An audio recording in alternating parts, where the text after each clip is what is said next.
تصور کریں کہ ایک ٹیم کے پاس ایسے فاسٹ بولرز موجود ہیں جن کی رفتار اور سوئنگ دنیا کے کسی بھی بیٹنگ لائن اپ کو تہس نہس کرنے کی صلاحیت رکھتی ہے۔ مطلب ان کے پاس وہ خام ٹیلنٹ ہے جسے دیکھ کر مخالف ٹیموں کے کوچز بھی رشک کرتے ہیں۔ بالکل، ایسا ٹیلنٹ جو کسی بھی دن میچ کا رخ بدل دے۔ ہاں نا، اور اسی ٹیم کے پاس ایسے بلے باز بھی ہیں جن کی تکنیک کی مثالیں باقاعدہ کرکٹ کی اکیڈمیوں میں دی جاتی ہیں۔ لیکن حیرت کی بات یہ ہے کہ جب بات ایک ٹورنامنٹ جیتنے کی یا مسلسل کامیابیاں سمیٹنے کی آتی ہے تو یہ ٹیم اکثر ریت کی دیوار ثابت ہوتی ہے۔ یہی تو سب سے بڑا المیہ ہے اس ٹیم کا۔ بالکل۔ تو آج کے اس تفصیلی جائزے میں ہم پاکستان کے قومی کرکٹ ٹیم کے اسی حیران کن تضاد کا گہرا تجزیہ کر رہے ہیں۔ ہمارے پاس آج ذرائع کا ایک بہت ہی زبردست اور متنوع ذخیرہ موجود ہے۔ ان میں سپورٹس انالیٹکس کی رپورٹس، پچھلی چند دہائیوں کا تاریخی ڈیٹا اور یہاں تک کہ پاکستان کرکٹ بورڈ کے انتظامی ڈھانچے پر کیے گئے نفسیاتی جائزے بھی شامل ہیں۔ اور یہ ماہرین کے مضامین بھی جو اس پورے سٹرکچر کو اندر سے دیکھتے ہیں۔ صحیح۔ ہمارا آج کا مقصد یہ جاننا ہے کہ آخر وہ کیا میکانزم ہے جو اتنے شاندار انفرادی ٹیلنٹ کو ایک مستقل اور کامیاب ٹیم بننے سے روک رہا ہے۔ مسئلہ کہاں ہے؟ میدان کے اندر ہے یا میدان سے باہر؟ یہ واقعی جدید کرکٹ کا سب سے پیچیدہ معمہ ہے۔ جب ہم فراہم کردہ ذرائع کے ڈیٹا کا مطالعہ کرتے ہیں تو ایک بات بڑی واضح ہو کر سامنے آتی ہے کہ یہ مسئلہ محض فارم کا نہیں ہے۔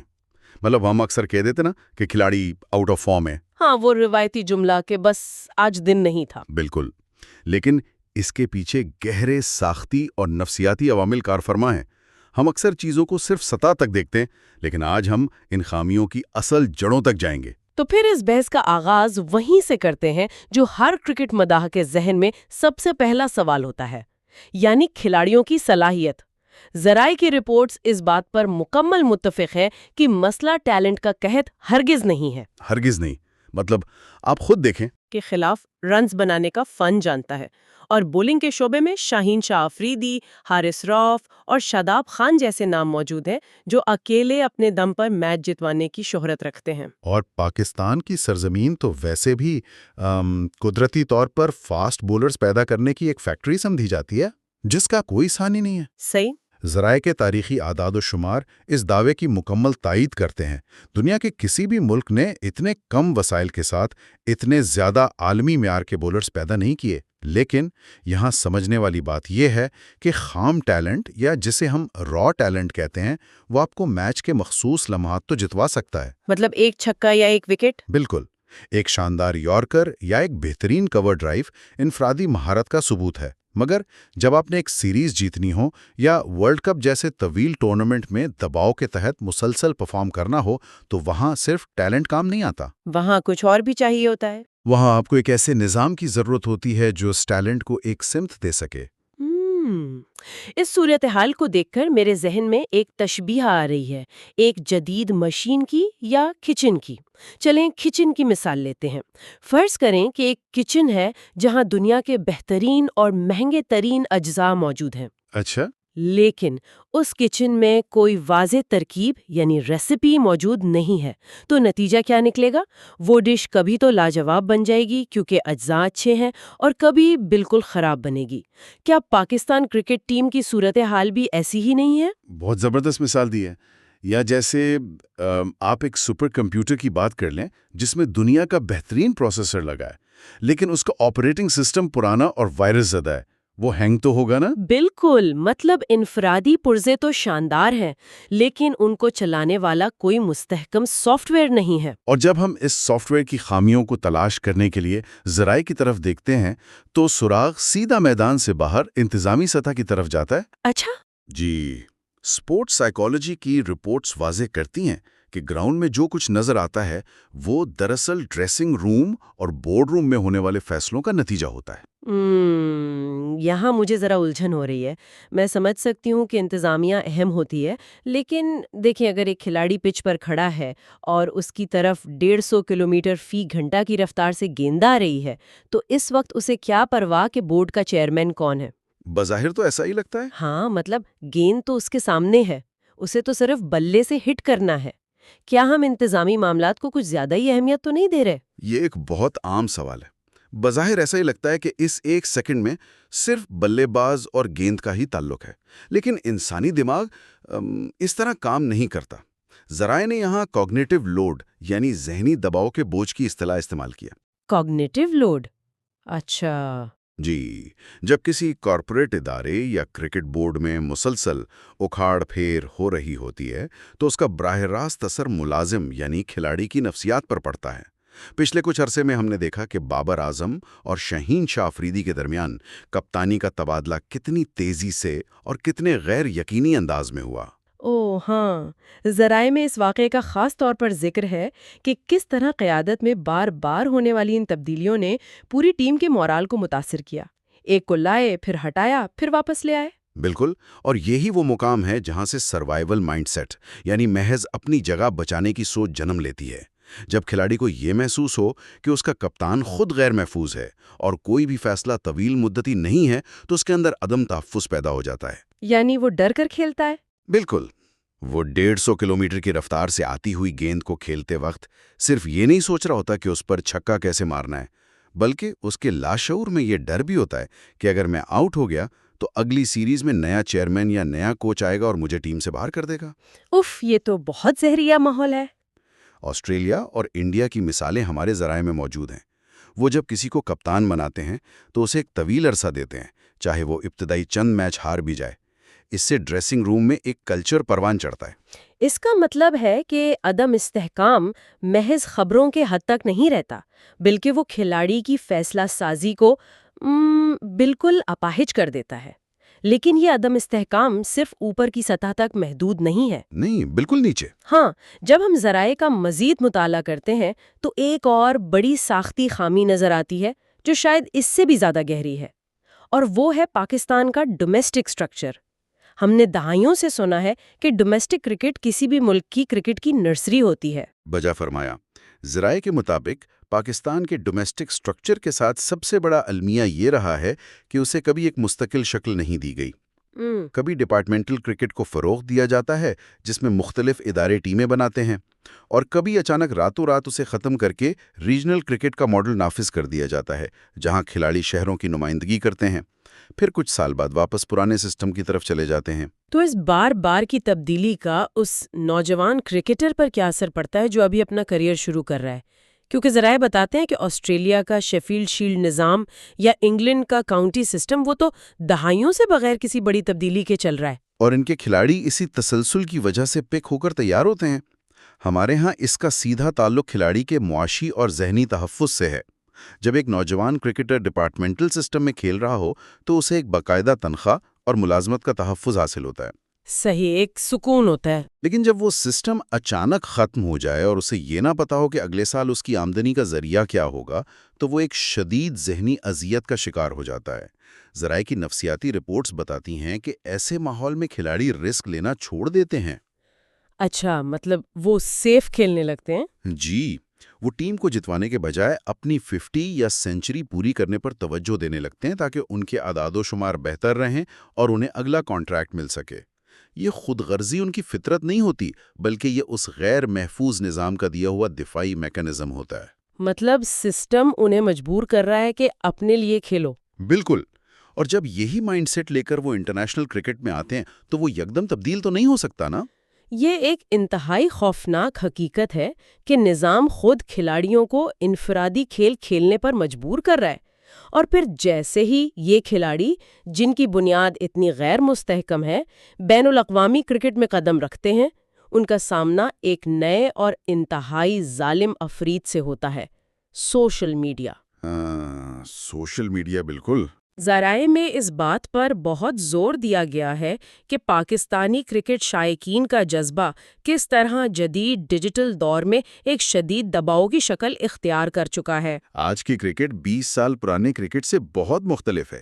پہلے کھلاڑی گراؤنڈ میں برا کھیلتا تھا تو اسے زیادہ سے زیادہ اخبار میں اگلے دن تنقید کا سامنا کرنا پڑتا تھا۔ آج وہ ڈریسنگ روم میں واپس پہنچ کر اپنا فون کھولتا ہے تو اسے لاکھوں کی تعداد میں گالیاں، میمز اور ٹرینڈز ملتے ہیں۔ اور کیا یہ سچ نہیں ہے کہ سوشل میڈیا کے الگورتھمز بھی ان منفی چیزوں کو زیادہ اچھالتے ہیں؟ کوئی بھی چھوٹی سی غلطی ہو، کوئی ایک مس فیلڈ ہو، فوراً وائرل ہو جاتی ہے۔ بالکل ایسا ہی ہے۔ ایک کمزور ڈومیسٹک پس منظر سے آنے والا نوجوان کھلاڑی جسے اپنے مستقبل کی ویسے ہی کوئی گارنٹی نہیں، جب خود کو اس عوامی عدالت میں کٹہرے میں کھڑا دیکھتا ہے تو یہ کتنا زہریلا امتزاج بن جاتا ہے۔ بہت زہریلا۔ ذرائع کے مطابق اس زہریلے امتزاج کا اثر سیدھا ان کے اعصاب پر پڑتا ہے۔ جدید کھیلوں کی سائنس ہمیں بتاتی ہے کہ جب کوئی ایتھلیٹ مسلسل تنقید اور خوف کے سائے میں رہتا ہے تو اس کے جسم میں تناؤ پیدا کرنے والے ہارمونز جیسے کورٹیسول کی سطح بڑھ جاتی ہے۔ اچھا، بائیولوجیکل اثر بھی ہوتا ہے؟ بالکل۔ اس سے ان کی پٹھوں کی لچک، ان کے اضطراری افعال یعنی ریفلیکسز اور فوری فیصلہ کرنے کی صلاحیت بری طرح متاثر ہوتی ہے۔ وہ میدان میں آزادی سے کھیلنے کے بجائے اس ڈر سے کھیلتے ہیں کہ کہیں ان پر کوئی نیا میم نہ بن جائے۔ واہ، یہاں سے ہم گفتگو کو گراؤنڈ کے اندر لے کر چلتے ہیں، کیونکہ اب تک ہم نے جو بھی وجوہات ڈسکس کی ہیں، چاہے وہ بورڈ کی سیاست ہو، کپتانی کی تبدیلیاں ہوں یا سوشل میڈیا کا دباؤ، ان سب کا حتمی نتیجہ تو میدان کی حکمت عملی پر ہی نکلتا ہے نا؟ جی، وہ گراؤنڈ میں نظر آتا ہے۔ کی ہے۔ سب سے پہلے بیٹنگ اپروچ کی بات کرتے ہیں۔ ہم اکثر دیکھتے ہیں کہ T20 کرکٹ، جو کہ سراسر تیز رفتاری اور جارحیت کا کھیل ہے، اس میں پاکستان کی شروعات بہت سست ہوتی ہے۔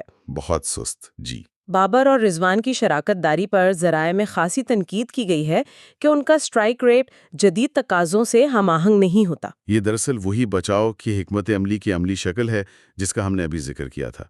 ٹاپ آرڈر کے یہ دونوں بلے باز ٹیکنیکی طور پر انتہائی مضبوط ہیں، لیکن جب وہ کریز پر آتے ہیں تو انہیں معلوم ہوتا ہے کہ اگر ہم آؤٹ ہو گئے تو پیچھے کوئی ایسا مستحکم مڈل آرڈر موجود نہیں جو اننگز کو سنبھال سکے۔ ہاں، یہ تو ہے۔ ذرائع واضح کرتے ہیں کہ پاکستان کرکٹ ٹیم میں نمبر 4، 5 اور 6 کی پوزیشنز پر پچھلے کئی سالوں سے کوئی مستقل اور قابل بھروسہ کھلاڑی موجود نہیں رہا۔ ایکسیڈنٹ نہ ہو جائے، اس نے گاڑی پہلے گیئر میں رکھی ہوئی ہو۔ بہت خوب، بالکل ایسا ہی ہے۔ مطلب وہ اپنی دانش میں تو بہت محفوظ ڈرائیونگ کر رہا ہے، لیکن اسے یہ اندازہ نہیں کہ اس سست روی کی وجہ سے پیچھے سے آنے والی تیز رفتار ٹریفک اسے کچل کر رکھ دے گی۔ جدید T20 کرکٹ میں اگر آپ پاور پلے میں محتاط انداز اپنائیں گے تو درمیانے اوورز میں درکار رن ریٹ کا دباؤ پوری ٹیم کو ریت کی دیوار کی طرح گرا دے گا۔ اور ICC ٹورنامنٹس میں ہم نے بارہا یہی منظر دیکھا ہے۔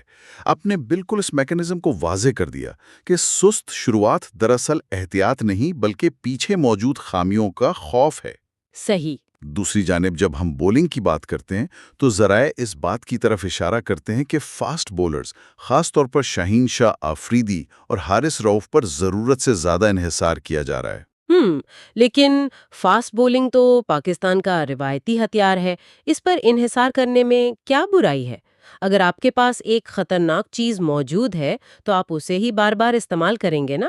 دیکھیں، برائی انحصار میں نہیں ہے بلکہ تنوع یعنی ویریشن کی کمی میں ہے۔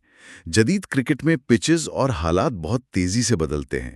ذرائع کی اس گہرے تجزیے سے ہمیں پتہ چلتا ہے کہ صرف تیز رفتار اب میچ نہیں جتواتی۔ اچھا۔ آپ کو درمیانی اوورز میں وکٹیں لینے کے لیے کوالٹی سپنرز چاہیے ہوتے ہیں۔ آپ کو ایسے آل راؤنڈرز کی ضرورت ہوتی ہے جو بولنگ کے ساتھ ساتھ بیٹنگ میں بھی توازن فراہم کریں۔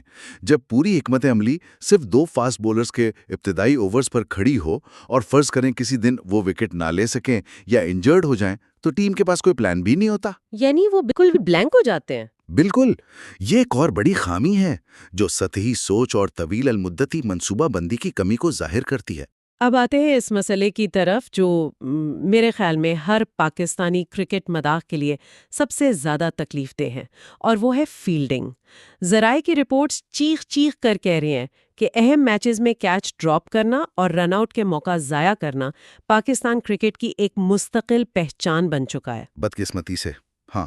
انڈیا اور آسٹریلیا کی فیلڈنگ کا معیار دیکھیں اور ہمارا دیکھیں، لیکن مجھے یہاں ایک بات پر پھر اختلاف ہے۔ جی بتائیں۔ بیٹنگ اور بولنگ کی حکمت عملی چلے مان لیا کہ کپتان یا کوچ کی سوچ پر منحصر ہے، لیکن فیلڈنگ، ایک کھلاڑی باؤنڈری لائن پر کھڑا ہے، گیند ہوا میں ہے، اس نے صرف اپنے ہاتھ آگے کر کے کیچ پکڑنا ہے۔ اس میں بورڈ کی سیاست یا ڈومیسٹک سٹرکچر کا کیا قصور؟ یہ تو 100% اس کھلاڑی کی انفرادی غفلت ہے نا۔ سطحی طور پر دیکھنے میں یہ بات بالکل درست لگتی ہے اور اکثر تجزیہ کار یہی دلیل دیتے بھی ہیں، لیکن ذرائع کی سپورٹس سائیکالوجی رپورٹس ہمیں ایک بہت مختلف تصویر دکھاتی ہیں۔ اچھا۔ جی، فیلڈنگ دراصل کسی بھی ٹیم کے اندرونی ماحول اور کلچر کا سب سے شفاف آئینہ ہوتی ہے۔ وہ کیسے؟ کیا آپ اس کی تھوڑی وضاحت کر سکتے ہیں؟ دیکھیں، بیٹنگ اور بولنگ میں آپ کے پاس سوچنے کا وقت ہوتا ہے، آپ منصوبہ بناتے ہیں، لیکن فیلڈنگ، خاص طور پر کلوز ان کیچنگ، خالصتاً ریفلیکسز، یعنی آپ کے جسم کے فوری رد عمل کا کھیل ہے۔ ہم نے پہلے ہارمونز اور دباؤ کی بات کی تھی نا؟ ہاں، وہ کورٹیسول والی بات۔ جی، جب ایک کھلاڑی ذہنی تناؤ کا شکار ہو، جب اسے یہ فکر کھاری ہو کہ اس کی پوزیشن خطرے میں ہے، تو اس کا ذہن حاضر نہیں رہتا۔ اس تناؤ کی وجہ سے اس کے پٹھے اکڑ جاتے ہیں اور اس کی نظر سیکنڈ کے 10ویں حصے کے لیے گیند سے ہٹ جاتی ہے۔ یہی وہ لمحہ ہوتا ہے جب کیچ ڈراپ ہوتا ہے۔ او مائی گاڈ! اس کے علاوہ ذرائع بتاتے ہیں کہ آسٹریلیا جیسے ممالک میں ڈومیسٹک سطح سے ہی فیلڈنگ کی اتنی سخت ٹریننگ دی جاتی ہے کہ وہ ان کی مسل میموری کا حصہ بن جاتی ہے۔ ہمارے ڈومیسٹک سٹرکچر میں فیلڈنگ کو کبھی وہ اہمیت دی ہی نہیں گئی جو بیٹنگ یا بولنگ کو دی جاتی ہے، اس لیے انٹرنیشنل سطح کے دباؤ میں وہ خامیاں فوراً نمایاں ہو جاتی ہیں۔ یہ تو واقعی ایک نیا زاویہ ہے۔ مطلب میں یہ سوچ رہی ہوں کہ وہ کیچ جو فائنل لیگ پر ڈراپ ہوا، اس کی بنیاد دراصل مہینوں پہلے بننے والے کسی غیر یقینی ماحول اور سالوں پرانے ڈومیسٹک سٹرکچر میں رکھی جا چکی تھی۔ یہ جان کر ایک عجیب سی بے بسی کا احساس ہوتا ہے۔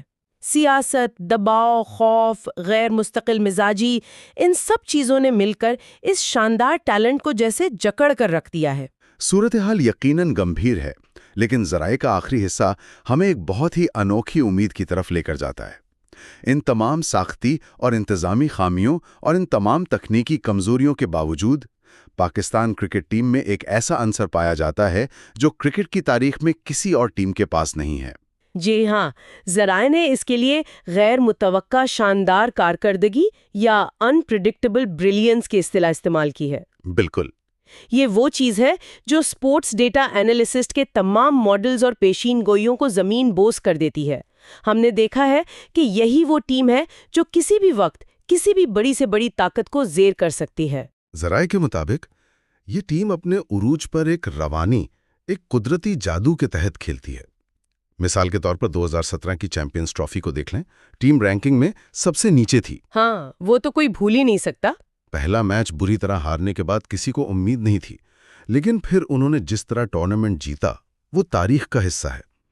اسی طرح 2022 کے مینز T20 ورلڈ کپ میں وہ لگ بھگ ٹورنامنٹ سے باہر ہو چکے تھے اور پھر اچانک فائنل میں جا پہنچے۔ صحیح بات ہے۔ یہ وہ جذباتی جنون ہے، وہ کارنر ٹائیگرز والی سوچ ہے جو اکثر انہی حالات میں بیدار ہوتی ہے جب ان کے پاس کھونے کو کچھ نہیں ہوتا۔ یہ ایک انتہائی دلکش مگر ساتھ ہی ایک پریشان کن خوبی ہے۔ ذرائع اس بات پر متفق ہیں کہ اگر بورڈ کی سطح پر ایک طویل مدتی استحکام لایا جائے، ڈومیسٹک سٹرکچر کو ایک بار طے کر کے اسے دہائیوں تک چھیڑا نہ جائے اور کھلاڑیوں کے ذہن سے نوکری چھن جانے کا خوف نکال کر انہیں بے خوف کرکٹ کھیلنے کی آزادی دی جائے، تو یہ ٹیم ناقابل شکست بن سکتی ہے۔ بالکل ایسا ہی ہے۔ یہ تمام تجاویز اسی بات کی طرف اشارہ کرتی ہیں کہ ٹیلنٹ کو پروان چڑھنے کے لیے ایک پرسکون و مستحکم فضا چاہیے۔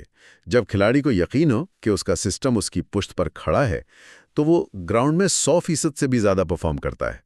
لیکن اس سب کے بعد، ذرائع کے اس گہرے تجزیے اور تمام میکانزمز کو سمجھنے کے بعد، میرے ذہن میں ایک خیال آ رہا ہے جو شاید ہماری اب تک کی ساری بحث کے بنیادی فلسفے کو ہی چیلنج کر دے۔ اچھا، دلچسپ، وہ کیا خیال ہے؟ ہم نے یہ ثابت کیا کہ پاکستان کرکٹ کا سب سے بڑا مسئلہ ایک منظم اور مشینی نظام کی عدم موجودگی ہے۔ ہم آسٹریلیا اور انگلینڈ کے سخت اور ڈیٹا پر مبنی سٹرکچر کی مثالیں دے رہے ہیں، جہاں جذبات سے زیادہ اعداد و شمار اور پرفیکشن کو اہمیت دی جاتی ہے۔ جی، ہم نے یہ ڈسکس کیا۔ لیکن ذرائع نے یہ بھی بتایا کہ پاکستان کرکٹ کی اصل طاقت، وہ چیز جو اسے دنیا کی خطرناک ترین ٹیم بناتی ہے، وہ اس کا غیر متوقع ہونا، وہ جذباتی جنون اور وہ بے ساختہ پن ہے۔ تو کیا یہ ممکن نہیں کہ جس خامی یعنی جس غیر یقینی اور افراتفری کو ہم ختم کرنا چاہ رہے ہیں، وہی دراصل اس قدرتی جادو کو جنم دیتی ہو؟ یہ واقعی ایک بہت گہرا اور غور طلب نکتہ ہے۔ کیا ہم ایک ایسی جنگلی اور طاقتور ندی کو ڈیم بنا کر کنٹرول کرنے کی کوشش کر رہے ہیں جس کی اصل خوبصورتی ہی اس کی بے قابو موجوں میں پوشیدہ ہے؟ سوچئے ذرا، اگر ہم واقعی پاکستان کرکٹ کو مکمل طور پر ایک روبوٹک، میکینیکل اور انتہائی سخت کارپوریٹ ماڈل میں ڈھال دیں جہاں کوئی جذبات نہ ہو، صرف ڈیٹا ہو، تو کیا ہم نادانستہ طور پر پاکستان کرکٹ کی اس اصل روح کو ختم نہیں کر دیں گے جو کرکٹ کی دنیا کو حیران کرتی آئی ہے؟ کیا مکمل پرفیکشن دراصل اس ٹیم کی سب سے بڑی دشمن تو نہیں؟ یہ وہ سوال ہے جو ان ذرائع سے ہٹ کر ہمیں کھیل کی اصل حقیقت کے بارے میں سوچنے پر مجبور کرتا ہے، اور اسی فکر انگیز سوال کے ساتھ ہماری آج کی یہ گہری اور تفصیلی گفتگو اپنے انجام کو پہنچتی ہے۔ خود بھی سوچے گا اور اس کھیل کے بدلتے ہوئے رنگوں پر نظر بھی رکھیے گا۔